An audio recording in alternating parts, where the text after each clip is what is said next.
and Technology. We thank all our esteemed panelists who have joined us today for sharing their inputs and thoughts on this very pertinent and important topic.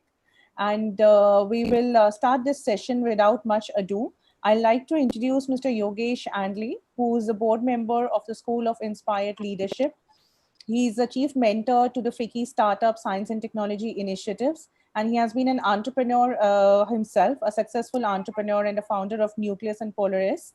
And he will be moderating this session today. So I'll hand over this session to Mr. Andley now. So over to you. Thank you, Ethi, for this nice introduction. Thanks a lot. The Science, Technology and Innovations Committee has planned a series of tech talks, and this is the first tech talk in that series. And we want to explore today the role of private sector R&D in the field of agriculture. We have with us esteemed panelist, Mr. Ram Kaundinya, Mr. Hemendra Mathur, Mr. Anil Jain, Mr. Shubhang, and Mr. Kunal Prasad. So let me introduce Mr. Ram Kaundinya to begin with. Mr. Ram Kaundinya is an expert in the field of management, especially in the business of agriculture. He's currently the Director General of Federation of Seed Industry of India. Mr. Kaundinya was the chairman of CropLife India, Association of Crop Protection for 2 years. He was chairman of Culture Group of Biotech Industry Association called ABLE AG for 4 years.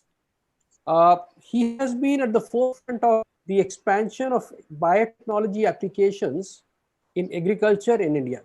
He served as a member of the MS Swaminathan task force that developed the biotechnology policy for Indian agriculture between 2002 and 2004. He serves on the expert review committee of Access to Seeds Foundation, Netherlands, a foundation that rates different seed companies on the basis of the work they do for the smallholder farmers around the world. He served as a member of the committee set up by the principal scientific advisor to the Prime Minister of India to suggest agricultural policies and action plans for a secure and sustainable agriculture under the chairmanship of Dr. Raj Boda.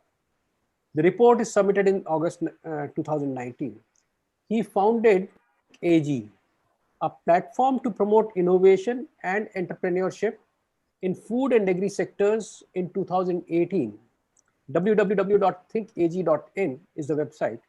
He's a partner with a global philanthropic organization called Social Venture Partners in their Hyderabad chapters, and he helps NGOs to scale up their operations through, and the website there is www.socialventures.org.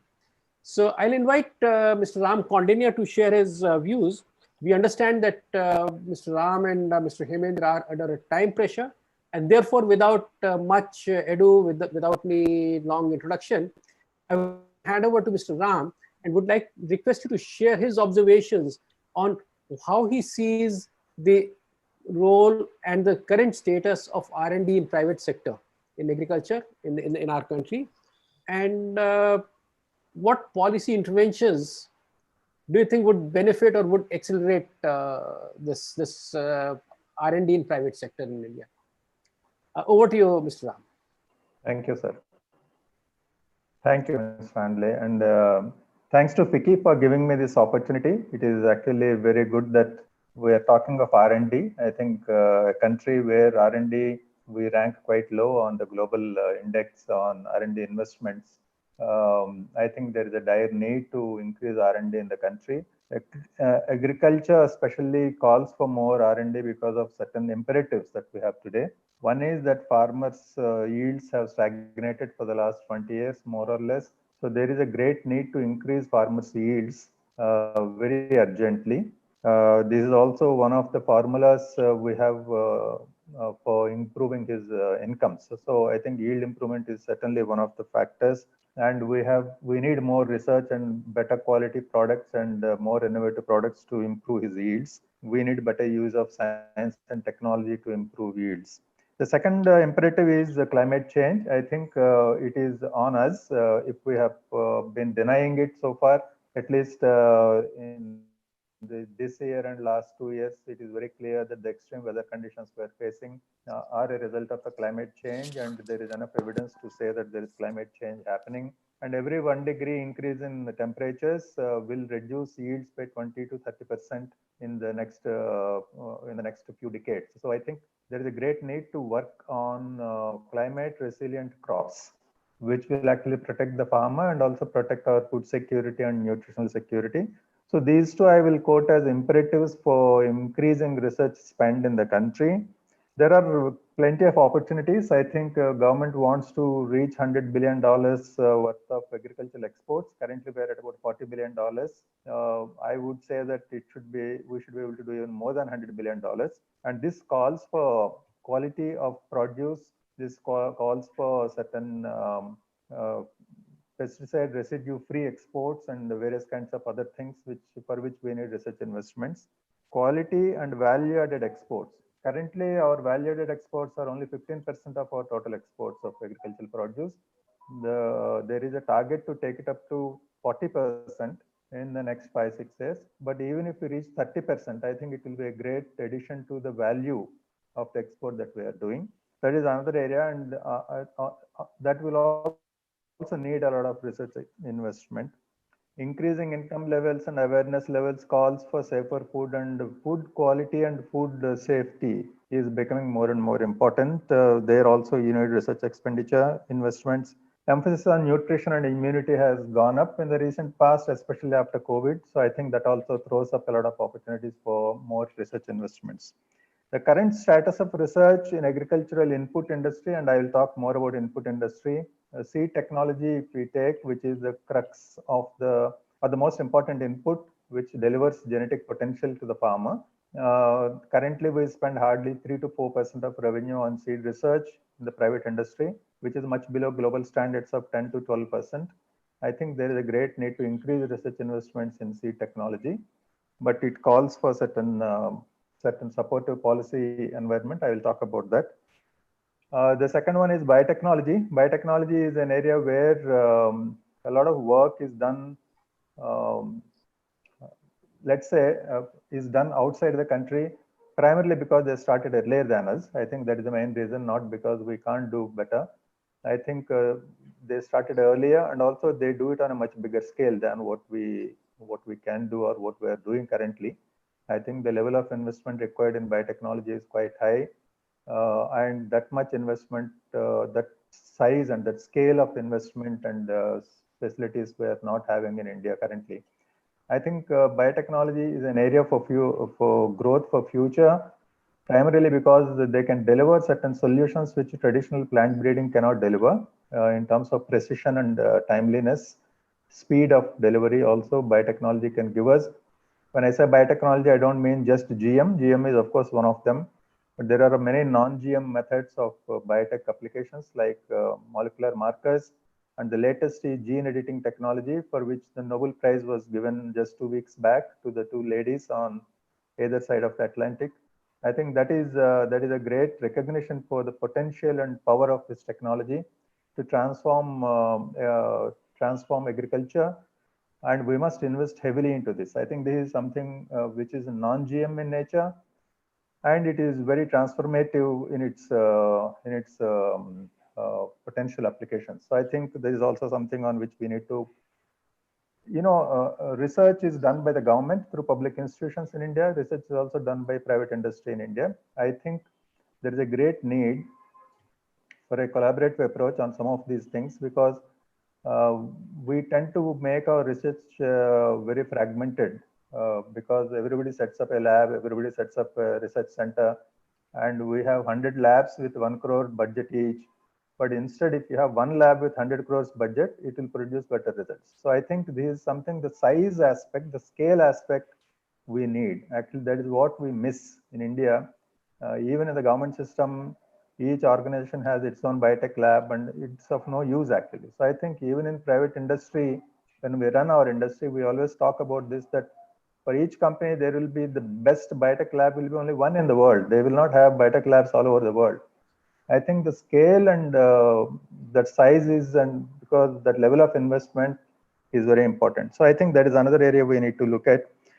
Um, uh, in both the cases, how to increase research investments. I think on a policy front, I would say that, and again, in biotechnology, I can talk many things that we have biotechnology can deliver us drought tolerant crops, which will need less water.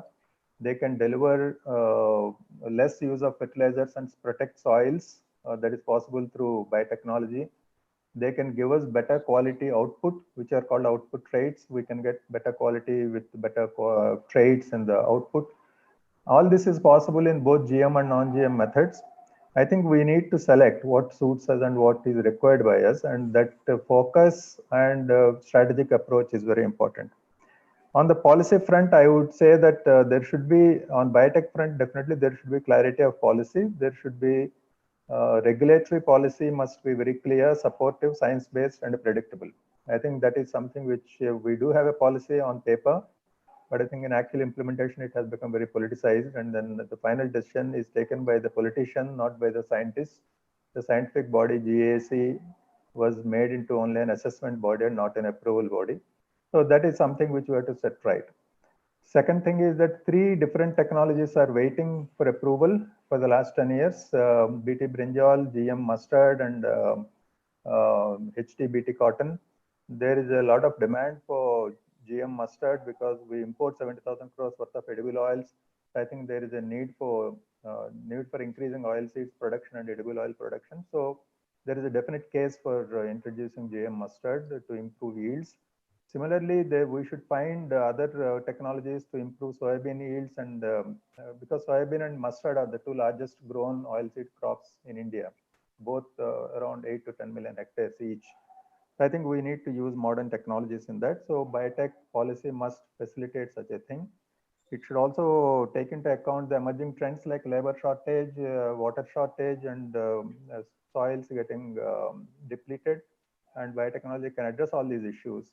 I think we need investment in that. So the policy must encourage that. Regulatory policy particularly must be made science-based and predictable. Then another thing we need to look at is that on seeds front, we need, on biotech front, but more on seeds front, we need better intellectual property management systems. We do have a policy, we do have an act of intellectual property protection, but it is its implementation and enforcement are still not good enough. I think we need greater emphasis on that. On biotech front, there is still a conflict between the protection of the trait under the Indian Patent Act and the protection of the seed under the PPU and FR Act. So that conflict has to be resolved by the government. It has gone up to the Supreme Court. It is still pending there, but government must make its own position very clear on that and make it possible that these 2 are protected separately and independently, and there is no conflict between those 2. Those are a few things. I mean, I can talk more, but I think in the interest of time, I would just say that these are the broad bullet points on which we can deliberate more, and our final recommendations on policy front. For example, on seeds, there is an act called Biodiversity Act. Biodiversity Act, which has been a hindrance because it is implemented by National Biodiversity Authority.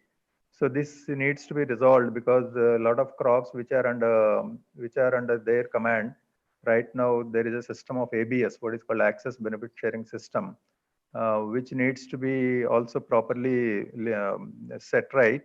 There is a long process of approval of accessing genetic resources, which is controlled by the NBA in Chennai.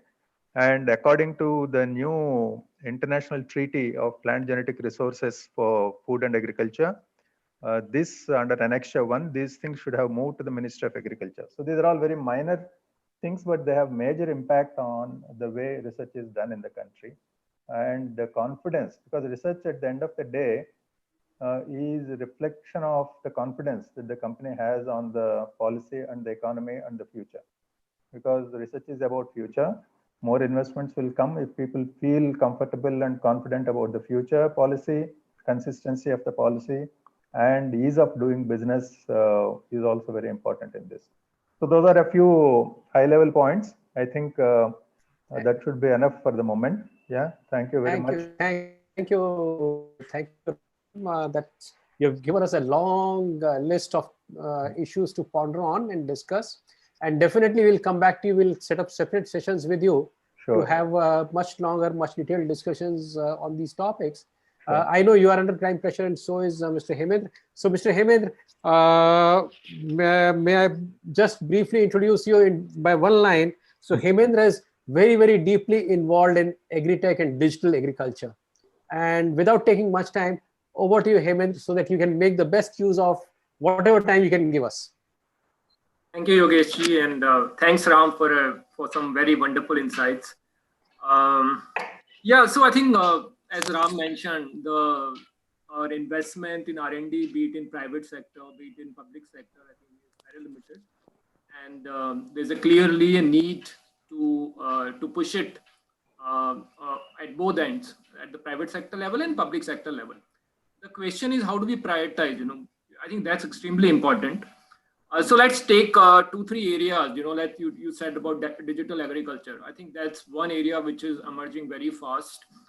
We have seen hundreds of startups in this space over the last few years doing some very, very interesting work, and with a very, very sort of multiple use cases and solutions which can benefit not just farmers, but the entire supply chain.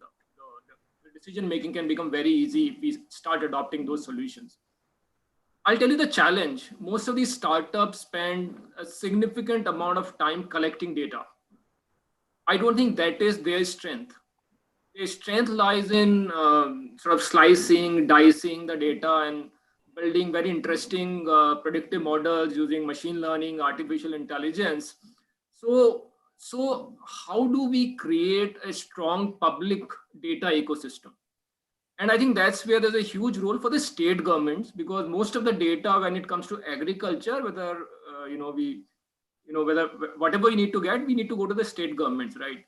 And the data is lying at multiple pots. Be it the land data is with the revenue department, the data around market prices is with the agriculture department or the marketing board.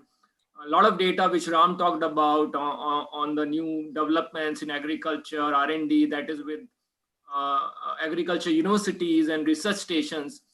So how do we collate this data? How do we standardize it? And more importantly, how do we make it available to the ecosystem? I think that is one of the biggest opportunity that we have on hand. If we can create that data architecture and infrastructure, I think it can go a long way in cutting short the time that it needs to develop these data-centric models. And whether we like it or not, no one pays for the data which is 95% accurate. Everyone pays for the 99% accuracy. So irrespective of how much these startups do, they will always fall short, So I think that is one area which I would strongly recommend. We should think about it. And we should at least start with certain pilots, of course. The whole idea is to build a pan-India agri-stack, but let's start with certain pilots and demonstrate its utility. Second, as I think Ram mentioned, the effort that we need on the biotech side, on the food tech. When I say food tech, it's not food delivery, it's innovative foods and nutrition tech. I think I want to introduce some nutrition tech, which I think we should be talking about. It's high time we should talk about as we are moving from food security to nutritional security. So let's focus on crops which can provide the adequate nutrition, right? And if you look at from that perspective, let's focus on millets, which is also a very climate resilient crop, but also extremely nutritive. But unfortunately, it lost its relevance in a way in the green revolution when wheat and paddy kind of took over as the key staples. So how do we bring millets to consumer diet? And you'll be surprised that there is a lot of R&D happening on this. There's an Indian Institute of Millet Research in Hyderabad. There's an incubator called NutriHub, which is incubating more than 25 startups, and some wonderful products, chocolates out of millets and laddus out of millets. And so I think, how do we commercialize? That's the challenge. How do we build a commercialization of technologies which is already lying or being developed at many of these institutes? And I think that's probably true for other food institutes also, like CFTRI, NDRI, NIFTEM. And Ram also talked about it, the collaborative research. I think that's the need of the hour. Everyone is working in silos, the industry and the researchers and the students I think that community has to come together. We can't build scalable business models unless we have a multidisciplinary and multidimensional approach to R&D. So I think we need to create centers of excellence rather than create one another R&D laboratory. And we can just target the areas which are important for us as a country. So for example, nutrition, alternative proteins, water use efficiency, climate resilience agriculture. Can we create 3 or 4 such center of excellence which bring all the expertise which is lying in the country together and build models which are scalable and which can be commercialized? So I think these are some of the points, and all I want to say that we have a wonderful startup ecosystem and they are doing their bit, but I think it's time that the government and the public institution also come forward and start working together with them, so that the time scale or the time cycle to commercialization can be reduced, and we can be much more time efficient and capital efficient if the public institution and the private institutions can come together. So I will conclude with that. Thank you. Thank you. Thank you, Hemendra. I have one of the questions for you and Ram at this stage, because I know you'll be leaving at 4:30. So Ram, I mean, you talked a lot, you gave us a lot of dimensions of agri R&D and things of that kind. Could you please also share with us, how do these R&D outcomes reach the farmers? What, I mean, those channels, what kind of a improvement or organization is required for those channels? So this is the technology transfer, what we call as technology transfer. So the technology transfer has to happen through the carriers, so who are the extension services. Extension services have, as you know, have been traditionally with the government, and also the private industry who actually introduces certain new technology or new products. They do their own extension work with the farmers. So I think there is a great need and opportunity to use modern technology in this, because the extension services have really dropped in quality in the last 20-30 years. They are not the same which were there during Green Revolution time. So we need to use modern technologies to reach the farmers. We need to use some of the channels which are available to us, for example, ICT and others which can be used. And I think they're already being used. So I think we need to scale that up. That is point number one. Point number two is that there is a great opportunity to use FPOs. You know, if we can, because the FPO system is going to be made stronger and stronger by the government. FPOs are groups of farmers coming together. If we can use FPOs as the centers of knowledge sharing and dissemination of knowledge, that could be also very effective, and they will reach the farmers directly. But one caveat I will put here is that the extension messages currently are going from multiple sources to the farmer. The farmer is confused because he gets 10 messages from 10 different sources on what he should do. Because one of the areas of improvement that we need to do in agriculture is improving our agronomic practices. For example, if you take our rice, we use 5,000 liters of water to produce 1 kilo of rice. And then we are exporting 50,000 crores worth of rice. So it automatically translates into millions of tons of water being exported. Now, how do we overcome this without affecting exports? Is to grow rice like we grow wheat without stranding water.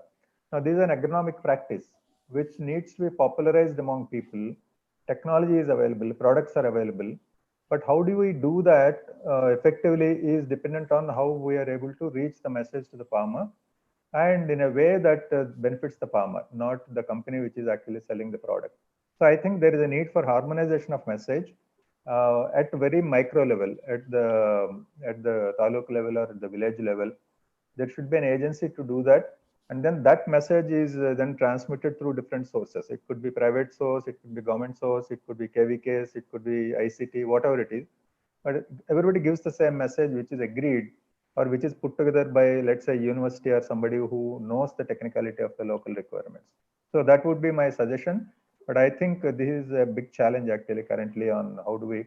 But I should also say that a good practice which delivers value to the pharma will travel very fast, very rapidly. It will spread. It doesn't need any of our machineries actually, because it is word of mouth. It will spread so fast that you can't even believe it. So I think giving very value delivering services and products is one thing, but all are not like that. So I think some of them have to be propagated, have to be promoted. I think we need to stabilize the system of delivery. Yeah, and if I can add to what Ram Thank said. you, Ram. Sure. Yes, absolutely. Yeah, so I think one thing which I've found which works very well with farmers, as far as the digital agriculture is concerned, is a combination of voice, video, and vernacular. I think if you can get this right, your messaging can become very targeted and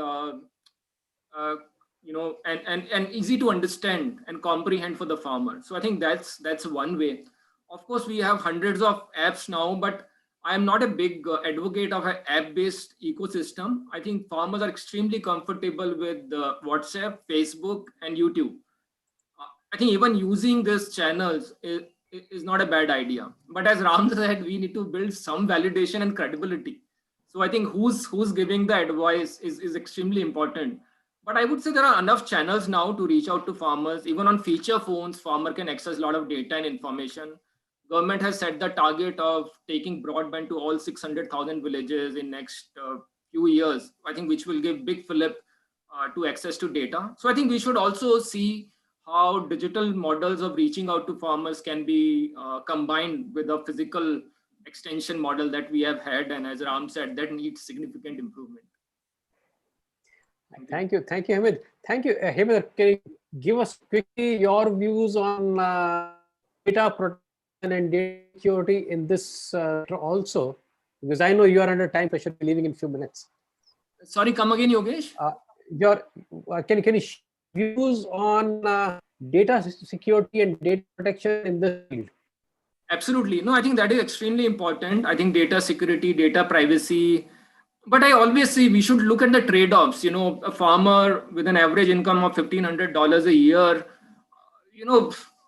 of course, we should be protective of the data. I'm not denying that. But in that whole privacy issue, we shouldn't get to the situation where the data flow and data access become very limited. So there's a trade-off. And we need to figure that out. And we can build a consent layer, like we have in India Stack, we have a consent layer. So if farmer thinks that there are certain data points which are very confidential or sensitive in nature, he can always put a consent over and above it. But I think in today's environment, building enough data, building enough access to data is probably more critical than data privacy. And of course, things will change when we have billions of data points and as we move along. But we should just see the trade-off between the utility of data and the privacy of data. Thank you, Hemant. We will thank you. Thank you, Mr. Ram Kaundinya and Mr. Hemendra Mathur. Thanks a lot for spending this, and we will definitely come back and catch up with you on some other occasion. Sure. So thank you so much. Thank you very much. Thank you. And turn towards Kunal. Kunal is a agri-tech entrepreneur. He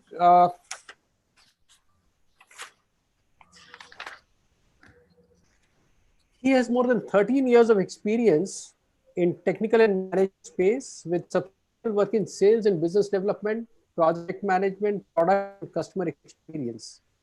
He's extremely passionate on improving farm productivity, climate resilience, sustainability, and food security.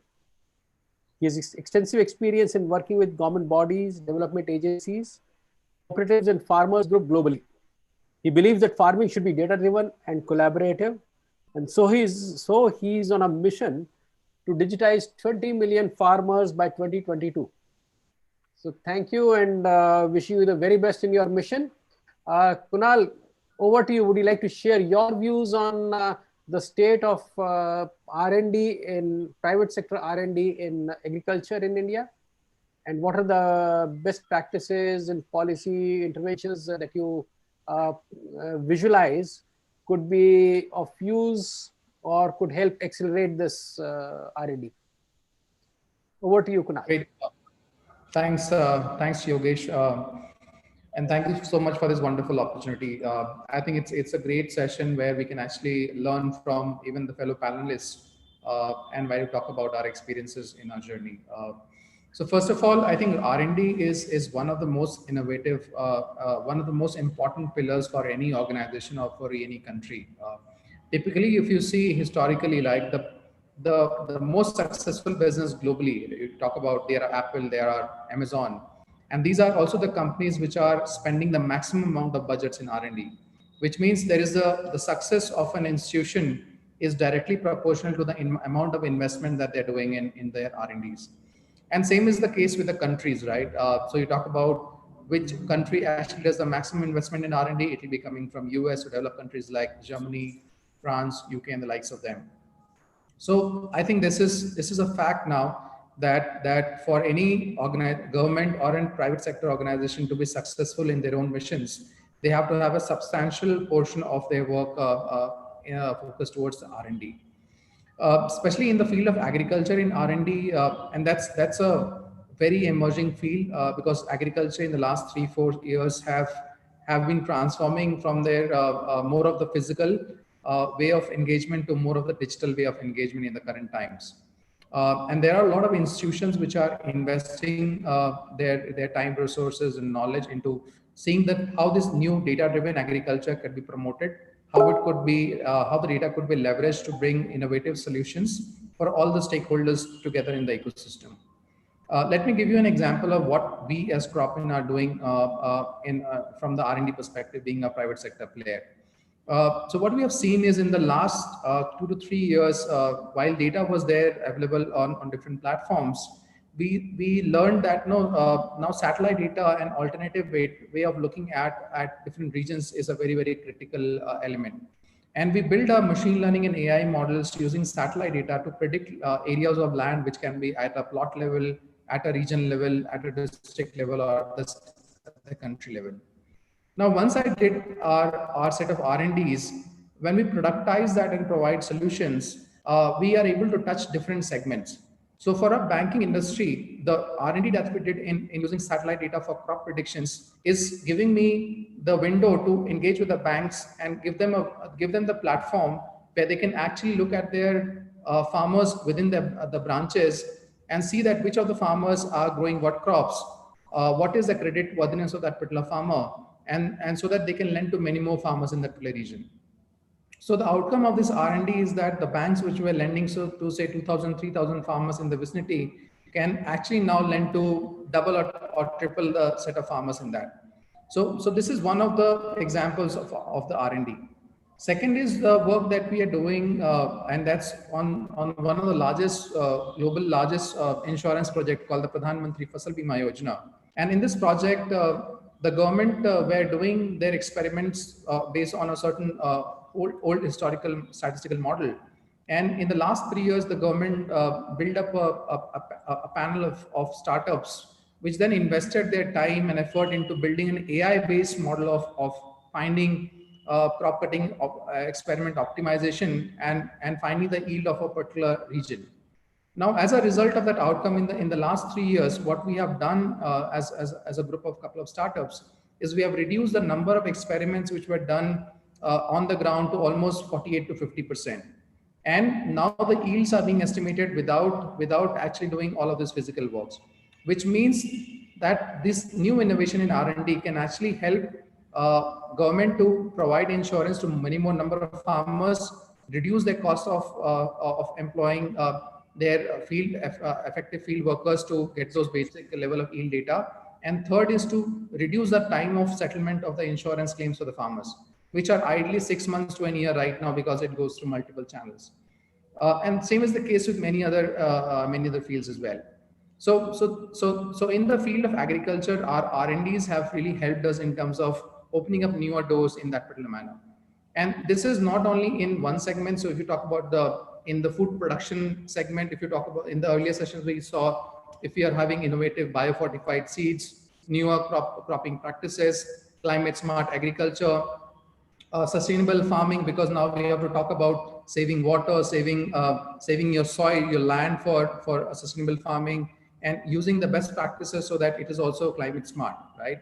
All of this requires learnings to be captured and translated into effective insights, which can be then again shared back to the farmers.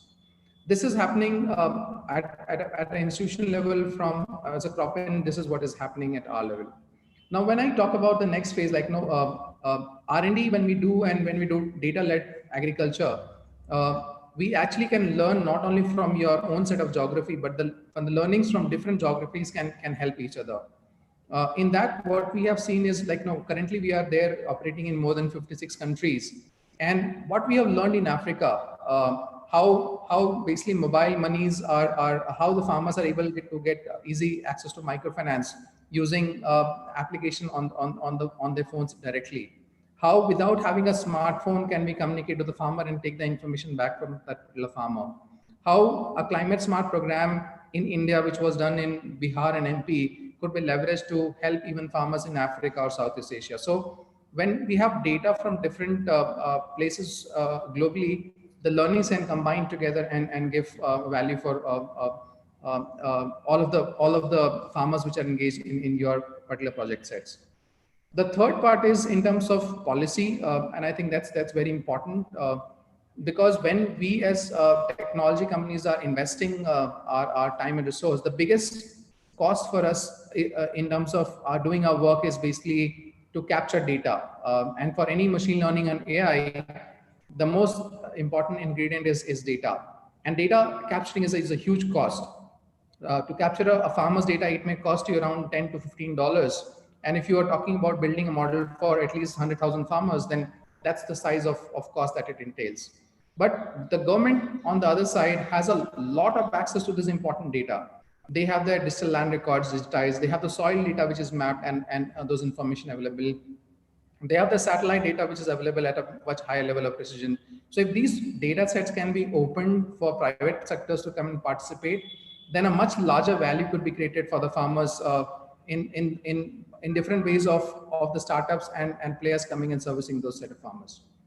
Also from a startup perspective, what we feel is that the work is happening in silos, right? The farmer's data, what the farmer is doing, what crop is growing, what problems he's facing. This information is required by everyone to do their own R&Ds. It's a seed company, he needs it. Chemical company needs it. Tractor company needs it. Government needs it. Input startups needs it, or a policy making body also needs it. So everyone needs that information about what's happening. But what is also happening is that everyone is deploying their own people physically to go and collect that data, and there is no sharing of the data that is happening. So effectively, if you're talking about a multiplier effect, then there is almost 1 to 1.5% multiplier effect that's happening, where ideally that multiplier effect can be 5x or 10x. So that is what is the scale and the efficiency where a shared platform could basically bring in. And if government can be the enabler in terms of creating that, it could be a large value. We also heard about universities. So let me also share our view. So we also see that there is a lot of research, innovation happening in different universities, and these are great for the great results which can be deployed. So when I do a climate smart program for grapes, I can go and I can actually partner with NRC and see what they have researched in the last several years, pick up those models, build it in my platform, and then disseminate to millions of grape farmers in Maharashtra region, and that's a value. And what is happening in India is that all those R&Ds are happening in silos, but as we also heard earlier, if it becomes an integrated platform, it could be really rewarding. An example I would like to share, like in Australia, what happens is there is an organization called CSIRO, right? It's also a government led research institution, and what is happening is the private sectors are funding this institution. For the R&D funding is going from the private sector, and they have an objective of doing a certain research work. And once the research comes out, that base level of research is then available to many other the private sectors, and they can do a small tweaks and changes on top of that to then bring in their own solutions. So effectively, in that manner, if in India as well as a policy intervention, if we can include the private sector to invest in our own set of universities and research institutions, and then leverage the outcome of that. It should not be proprietary to that institution, but it should be leveraged to all the partners who wants to come and collaborate. Then that model can really reduce the R&D expenditure and bring massive scalable outcomes for the private sectors as well as the public sector to benefit out of that. So that's some of our views and my experiences, and happy to share more in the coming. So thank you, Kunal. You've brought in the perspective of experiences from multiple geographies and cross geography, cross border applications of your technology. So we'll come back to you. We'll have many. I'm sure many in audience also asking these questions. These questions are reaching us through multiple channels, and we'll be to you. I would like Mr. Shubhang Shankar, Managing Director of Syngenta Ventures. Shubhang joined Syngenta Ventures in 2016, based in Basel. After having worked for 2 years in the company's global strategy team, where he was part of the team working Syngenta's strategy. Shubhang is currently an observer on the board of NinjaCart, BioFerro, and Greeneye Technology. Holder of technology, electrical engineering from IIT Delhi, and an MBA from Ahmedabad. So wonderful to have alumni, a friend, co-alumni from my institute, my alma mater, joining us on this panel here today. So Shubhang, we invite you to share your views on this current. What's your? How do you look at the private sector R&D happening in agriculture field in India, and what are the global best practices that you observe which could benefit this R&D activity, and also some of the policy interventions that you can accelerate R&D here? Excellent. So over to you, Shubhang. Thank you, Mr. Randle, and thank you for having me as part of this panel. And I'm very happy to share my views as part of such an august group of attendees. As you rightly mentioned, what I think I can contribute to this discussion is comes from two sides. One is, as a venture capital investor in an agribusiness corporate based out of India who has seen investing in multiple geographies. So what I'll try and do is, share some of the insights or the experiences that I've had looking at innovation and startup landscape in multiple countries in this sector. And I won't cover many of the things that my co-panelists have talked about. So a lot of my focus will be on startups, because startups in India in agriculture are what I have been following. So firstly, I think let me reiterate, I think there has never been perhaps a more exciting time for private sector R&D and investment into the agriculture sector. I'd like to start off though talking a little bit about the whole idea of technification, and in particular for farmers in emerging markets like India who are smallholder farmers.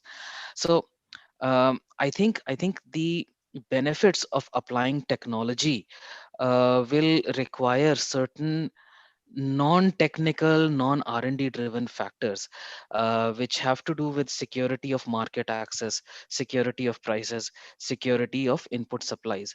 So the way I understand smallholder farming is that smallholder farmers are at the threshold of producing for the market, or for their own consumption. So if they are not say assured of prices, then they will produce only for their own consumption. If they can get access to markets, then they may go beyond subsistence. So I think for smallholder farmers in India, I think the true benefits of technology will come in when they are linked to markets, both on the supply side and in the input side, much more in a much more regular manner. So I think there is sufficient technology. There is a lot of technology around inputs that has been successful in the past few years. I think to take farming in India to the next level, perhaps the next stage of interventions need to be out of the farm. We will never stop doing product innovation, but I think it has to be augmented by others.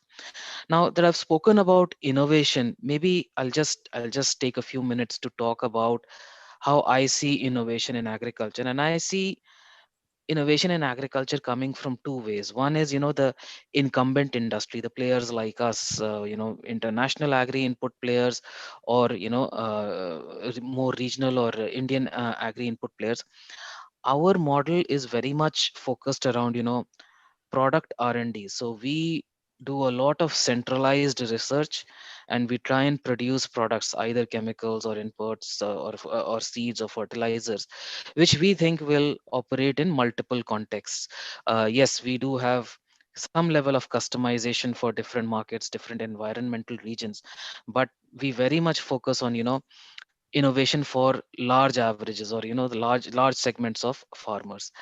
And that's been the model of the agribusiness industry, I would say, for the past 50 years.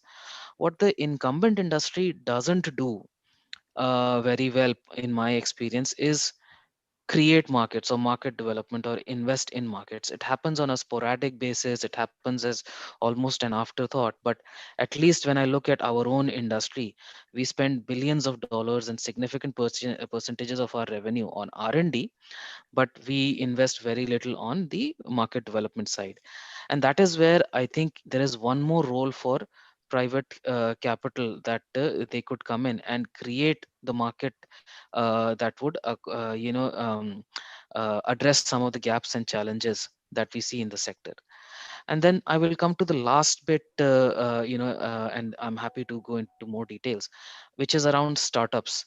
So how do we encourage innovation through these startups? Because I think the startups are one of the major vehicles and avenues through which private sector investment into R&D will get channeled into the Indian agriculture sector. I'm always interested in contrasting the Indian experience with the European experience and with the American experience, because I have seen startups in all these places.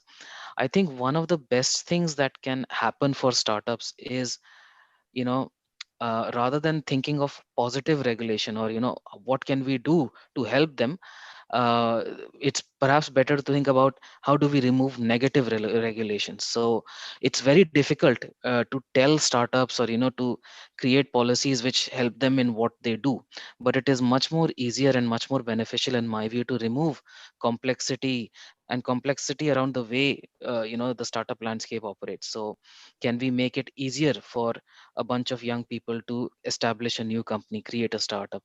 More importantly, whenever we talk about startup innovation, the flip side of innovation is always failure.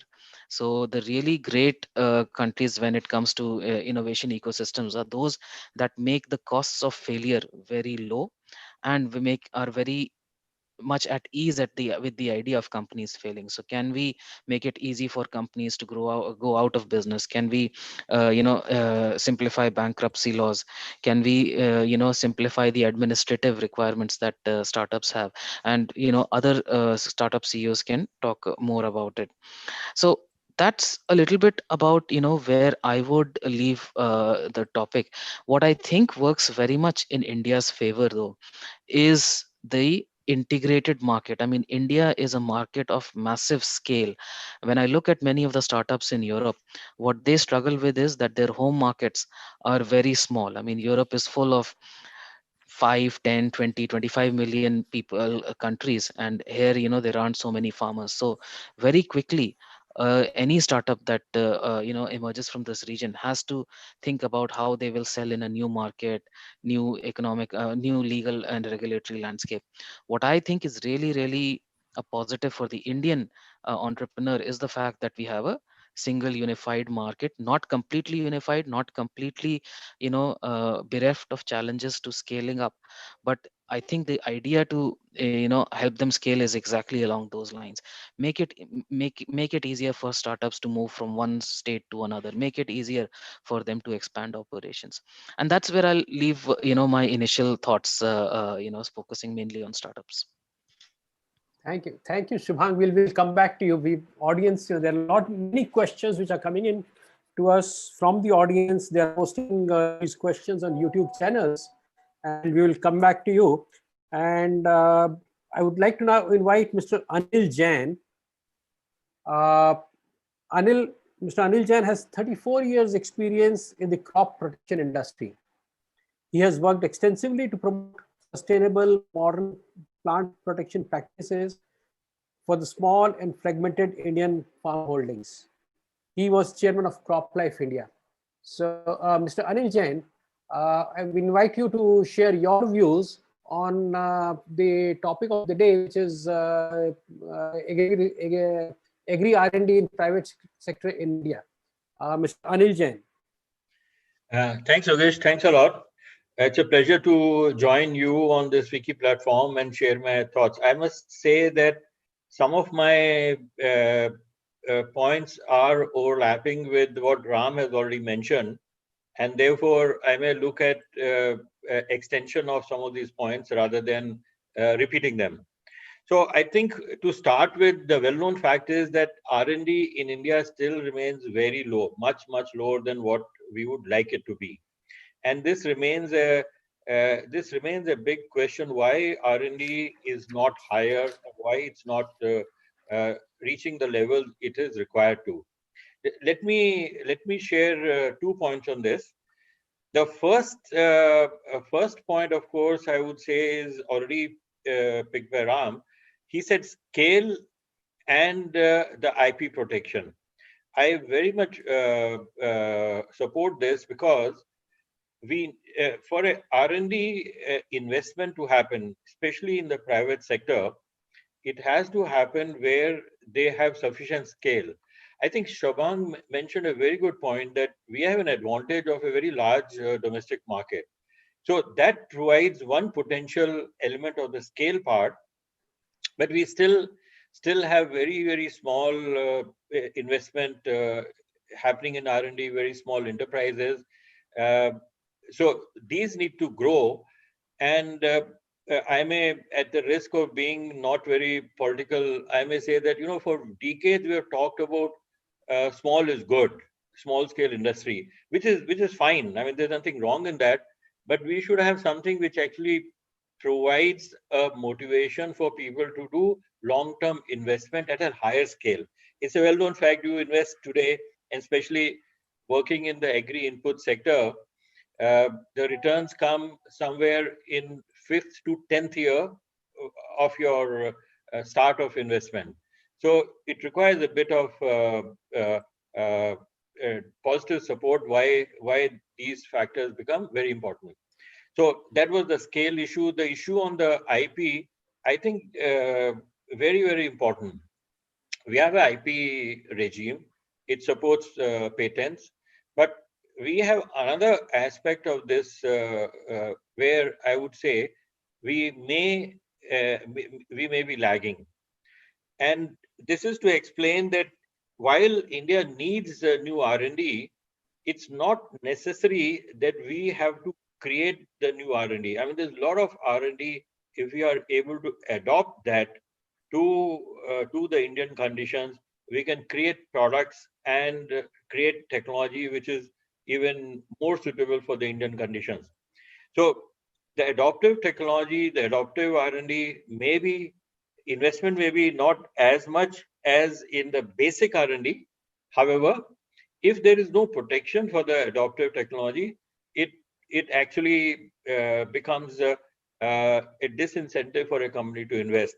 And in our industry, which is the crop protection industry and to some extent seed as well, I would say what this requires is data protection. That means if the company goes into some adoptive R&D, creates products specially suitable for us. For example, you have a product which is used for maize in Europe, and we find it's doing a wonderful job on rice with some tweaking. Then why it should not be allowed to have that R&D protected by data protection? Most countries would have data protection maybe 5 to 10 years. We don't have it.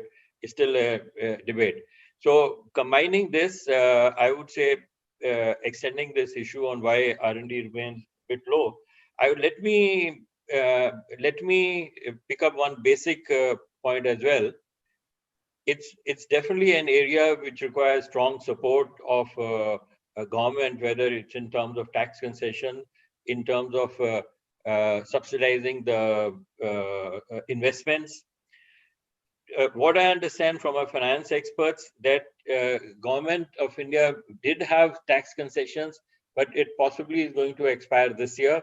I find it very, very strange that need, which is definitely a very big need, it will be taken away. Whatever little incentive is there will possibly be taken away at the end of this year. It's quite surprising. So let me pick up the second point, which Yogesh you had asked about. You have R&D, you have technology. What happens to reaching it to the farmers? And there was this question of how we can use technology to transfer the technology. I think that point a lot of people have covered. I just want to extend to one case which I have myself felt while working with a lot of farmers in India. Farmers tend not to adopt the technology. So when you even when you reach the technology to a farmer, he still tends not to adopt. And one of the reasons for non-adoption is his risk-taking ability, whether he is able to take the risk or not, especially with the small holding, where he has to be sure of certain amount of output for his own consumption, and only the surplus he is going to sell. He doesn't want to take a risk for his own consumption, because that's something he can't afford to lose. We have been talking about things like crop insurance. It is still to really take off in a big way.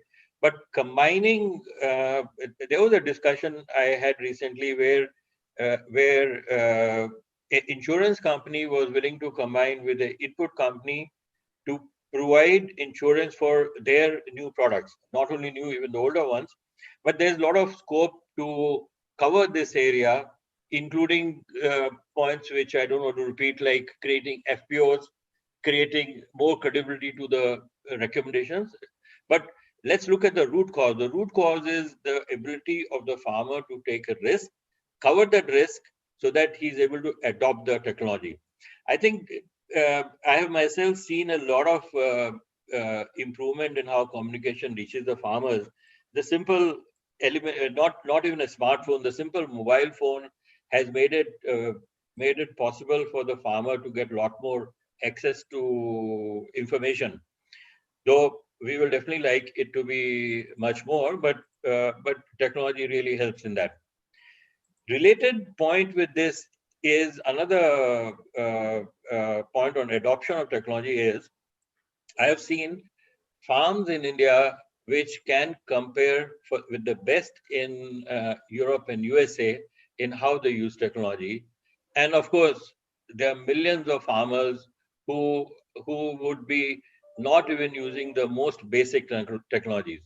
So just using the existing technology by better technology adoption itself can give us a lot of leverage. At this point, I want to touch one more point, which is meant on the huge potential of exports. Now, exports is very, very important for India. It's important because if we do succeed in increasing the productivity, there has to be a market for this. And I'm being quite, let's say, specific and selfish for the Indian farmer. If we produce as per the potential, we'll actually have huge surplus. and that's not desirable for anybody. But the key point is there's huge potential for exports, which still suffers because of a perception of equality and also perception of uniform quality. I have seen two examples. Somebody mentioned earlier about grapes in Maharashtra, very successfully done. But I remember it was about 18 years back when consignments of grapes got rejected in Europe. And I met an exporter who came and said, look, I don't understand these things called pesticides. Can you help me? And we worked with him and other grape growers, and grape exports came back on track. And it's a very successful model, successful example. Why can't this be done for other crops? For example, rice. There's a discussion happening about rice consignments getting rejected. Now, sometimes we may mention we want a pesticide-free crop, but I think that's a very, very broad term. If a country abroad does not have a registration of a particular product, they don't know that product, and you may end up rejecting a consignment. That's not a what you call. It's not necessarily that it's not safe, because the same product has been tested in India, and if it is safe for Indians, it's also safe for other people. There may be a gap in the benchmark, which I understand, but if export has to be promoted, and if our customers, let's say the customers abroad, require a particular specification, it can be done. We need not go to an extreme to say let's produce the whole quantity in India as per the export requirement. That would be a very extreme step. But like it happened in grapes, it can be done, and you can create specific zones, and you can have special incentives for the farmers to grow. APEDA has been quite active in certifying for a lot of fruits and horticulture. Why not for rice or for other crops as well? There was another example we saw where farmers around Bangalore, they cultivate gherkins in more than 40,000 acres. So there are more than 40,000 farmers, each farmer growing about 1 acre, and all of it, I would say 99% of that is actually exported mostly to Europe. Big gherkin companies who have retail chains in Europe, they procure the gherkins in and around Bangalore, process it and export it. They even pack it into the retail packs. Now, this is an example not as well known as grapes, but specifically, if you look at the impact it has had, tremendous impact. Very small farmers, they are now exporting gherkins through this company which has been able to give scale to a very small farmer, and they produce the product in precise specifications as required in Europe, in Germany, in France, in Switzerland, wherever. And it was amazing to see where in the factory you can actually see the label of the retail chain in Germany being pasted, and it will go on the shelf as it is. So I think that's another area where specifically, and here I'm touching exports as well, where you have incentives to be created, and you build an sector, a segment for the Indian farming. It will have a direct impact also to encourage greater adoption and greater R&D for the domestic market as well. The third point I just want to touch briefly is that we do hear many times debates about technology. For example, organic farming, or how can we have chemical-free products? There was another question which Ram mentioned, that biotechnology, it need not be genetically modified organism. Now, my point is, if we only debate technologies, good or bad, it actually does not allow us to leverage the best of the technology. I would say we should encourage R&D where you merge the technology. And by merging, I mean, and let me take a small example, organic farming, or how do you reduce the residues? So people talk about that organic produce has lower residue.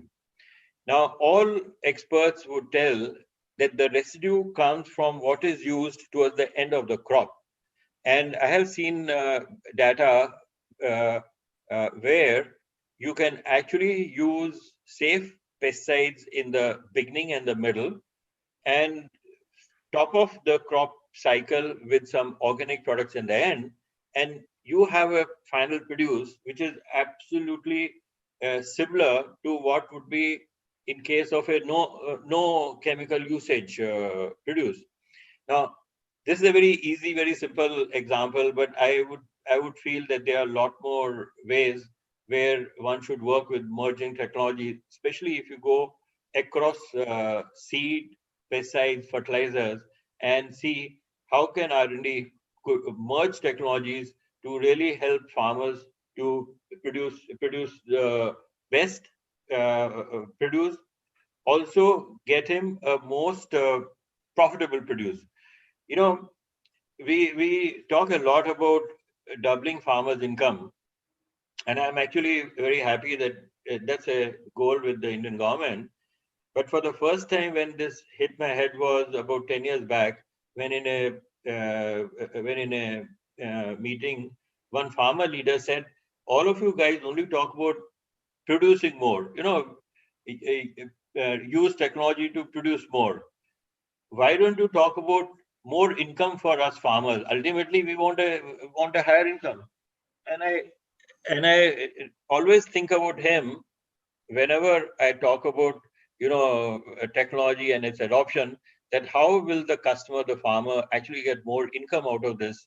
And if that can be proven, it would definitely help in adoption as well. So I would say, linked behind this security of income, apart from the bit of crop insurance, is also the market linkage. So infrastructure on how do you provide market access to remote farmers would definitely help the farmers to not only earn more but adopt more technologies.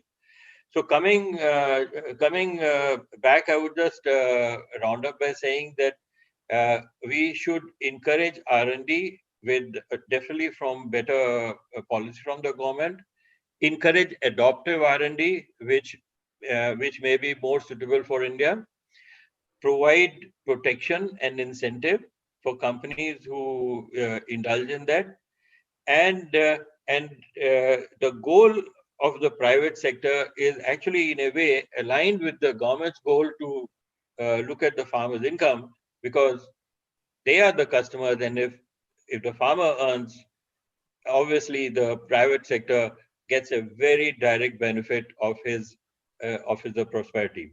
So maybe there may be other points which are there, but I'll stop here and back to Yogesh. Thank you, Anil. You brought in a data point and an illustration, which is an eye-opening for not only me, for many of us who are hearing you. 40,000 farmers producing gherkins in 40,000 acres. And these are these all small and marginal farmers, small holdings? Very small farmers, because it is very labor intensive. So the companies insist on very small farmers. So they allot even half acre, even half acre farmers are producing it, half acre, 1 acre doing it. So that's an amazing illustration of what technology and getting the whole fragmented things together using a different alternative approach can do for small farmers. There are many questions which have come in from audience and from others too. One of the important questions that I hear is, agriculture is not just one department area. It involves multidisciplinary approach. So how prepared do you think our research organizations are with such a multidisciplinary capabilities? Would you or Shubhang, anyone would like to respond to that? Yeah, I just take the lead because it's exactly what I said, merging technologies. We are subject matter specialists. So you have a entomologist, you have an agronomist, you have a soil expert. But the time has come where you need to merge into an integrated way, and that will be the next big leap when we'll see the big growth on what is most optimum. Yes, I fully agree. Thank you, Anil. In fact, when we were researching and talking to Ram and others prior to this web discussion today, we learned that seeds industry's annual turnover is approximately to 20,000 crores, and the total private sector R&D in seeds in the seed industry is just about 600 crores in total. And there was a data point that was shared with us that globally at least 10% of the total turnover goes towards the R&D, because seed production, seed development is a long-term process, requires a lot of investment. So that would mean at least 1,000 to 1,500 crores must at least go into the R&D of for developing new varieties of seeds and new seeds. So what do you think should be done to help private sector invest more in these areas directly? Number one. Number two, Ram also shared with us during his interaction that instead of creating 100 labs with 1 crore investment, can we create one lab with 100 crore investment? So what can be done? How can everybody together come together, private sector, government sector, multiple agencies, universities, to create such a big size, big scale research facility? Anil, would you like to take this? Or Shubha? I invite everybody to participate here. Yeah, Shubha can mention and I'll follow up. No, you can start. I'll follow up on that. I think yeah. Okay. So let me first add with one point. It is absolutely right that for a good pipeline of new products and new technologies to come in agri inputs, 8 to 10% is an established fact which requires investment.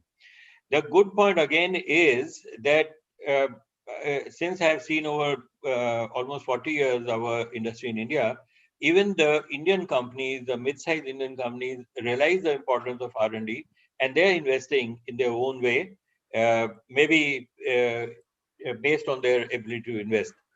So what's needed to scale it up? The knowledge is there, the intention is there. What is needed? First of all, I was talking to one research organization, a government research organization, and they said, look, we do a lot of good work, and our research is available for you for almost free.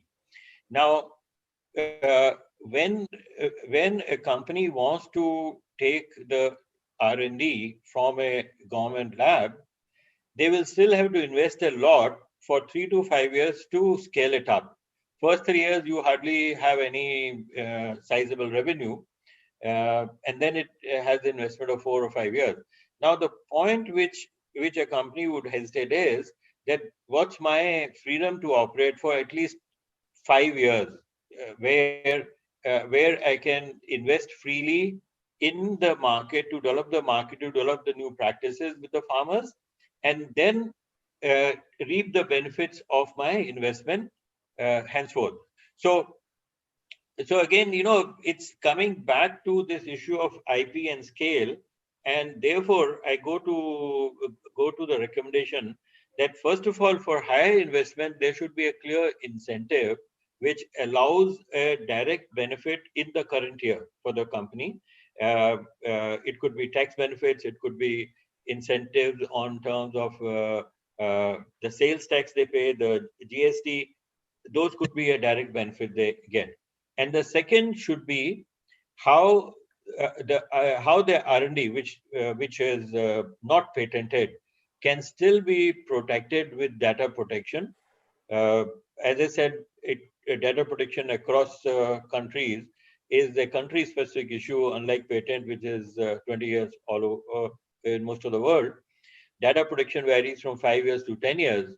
So I would say we could even look at a 3-year period to give that minimum comfort for a company to invest. The scale will come because if I am seeing the industry size in agri-input industries, the individual players are getting bigger and bigger. I mean, this is also a reflection of the global situation which we see. But even in India, which is a highly fragmented market, the size of individual companies is getting bigger.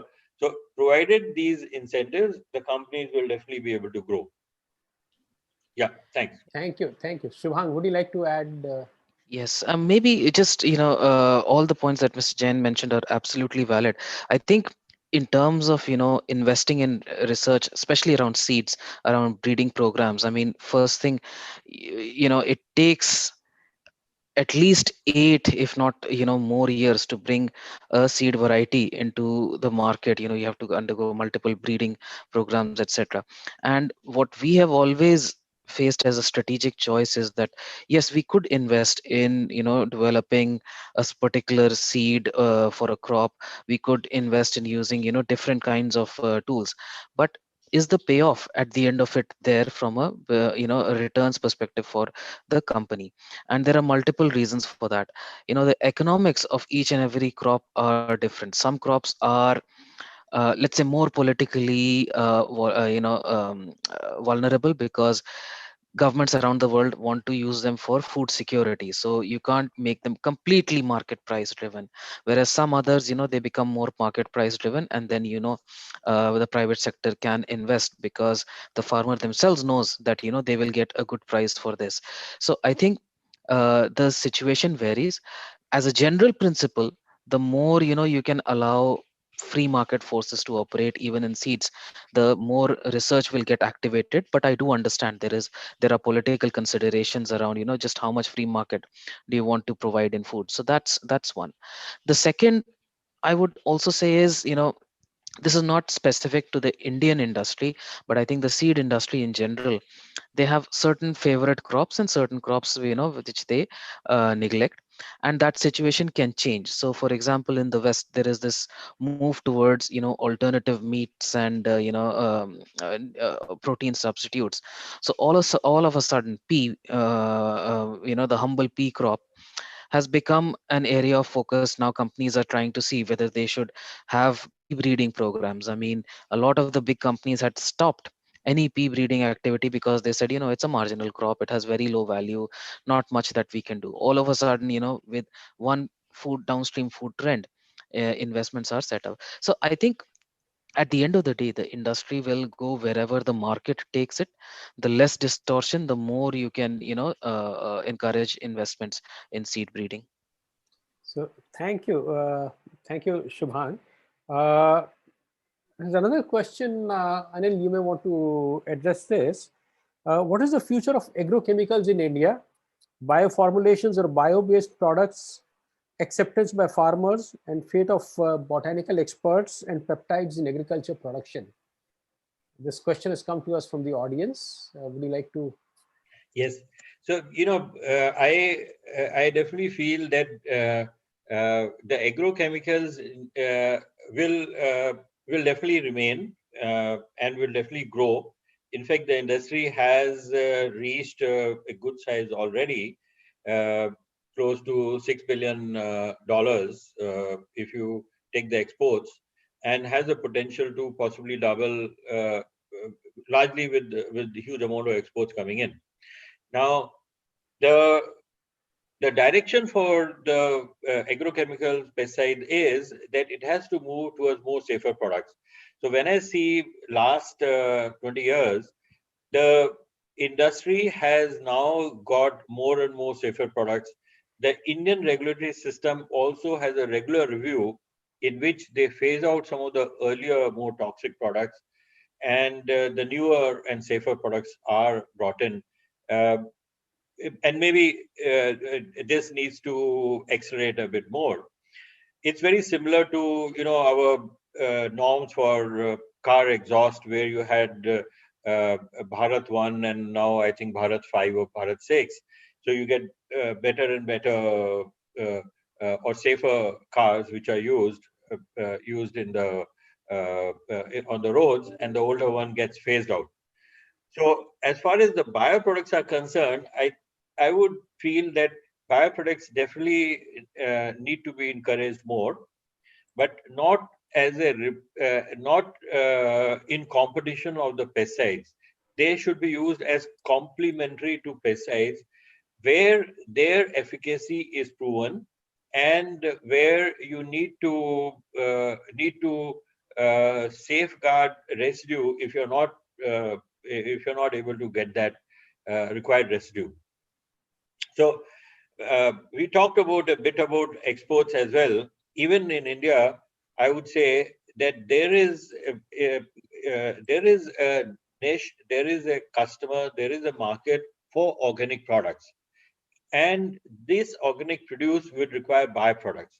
So without looking at either or, we say let's have both, which means if there's a customer abroad who wants to source organic produce from India, we should take that as an opportunity, and not only abroad, even there are a lot of Indian customers who may do that.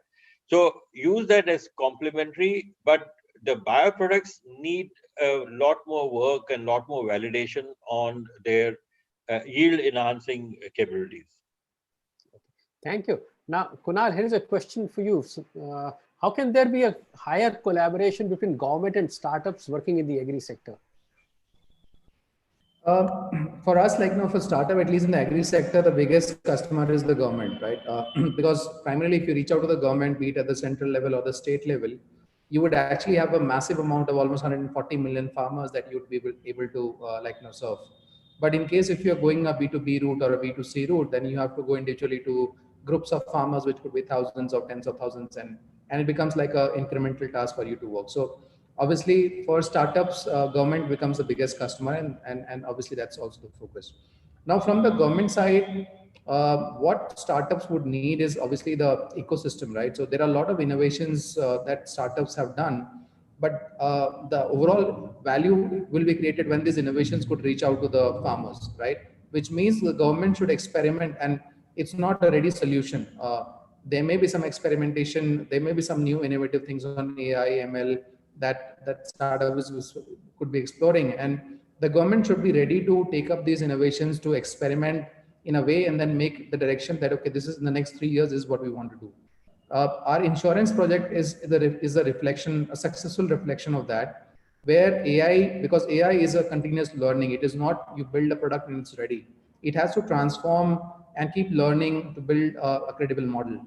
And in last 3 years, this was all done, right? So I think first is government should be very open to partnering with startups, giving them business and exploring solutions around that. The second part, which the government can really bring in is the access to data that they hold. And earlier also we talked about it, right?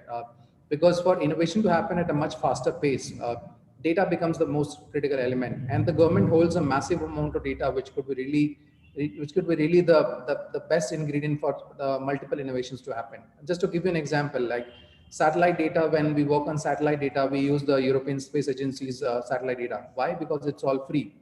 And if you see the startup space, 60 to 70% of the innovations in the data side is happening where satellite data is being used, right? So if similarly the government can open up their own like data sets, which is either residing within the land record department, the revenue department, the soil test data sets, or within the universities, it can be bringing wonderful results for much larger innovations and at much faster pace to actually impact farmers. And with the open economy right now, what the government is trying to be the food ball for the world, growing different crops, getting into biofortified products, it can really then, these innovations can really help to reach out to millions of farmers, because it's not large farmers like in US where one solution fits all, but it has to be very focused to that particular region and the crop. So that's where I think innovations can really impact and create much larger value from the ecosystem players.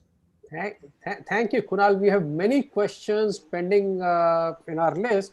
and we'll figure out a way of responding to these questions either through a follow-on FAQ kind of a communication on our website, or through a paper where we will consolidate all these questions and try and get a response from our panelists. We are now getting close to our time limit of 5:30. I invite Iti Gupta to share some of the key takeaways from today's webinar. Iti? Right. Thank you, sir. And thank you once again to all the panelists for sharing their, very, informative thoughts with us. So I think, the discussion started on a very good note and a very pertinent note where Mr. Ram Kondinya mentioned that the R&D itself, is very, very low in India. And the farmer yields have stagnated for almost 20 years. And if we do not invest in R&D, we can all understand what is going to be the cost of that.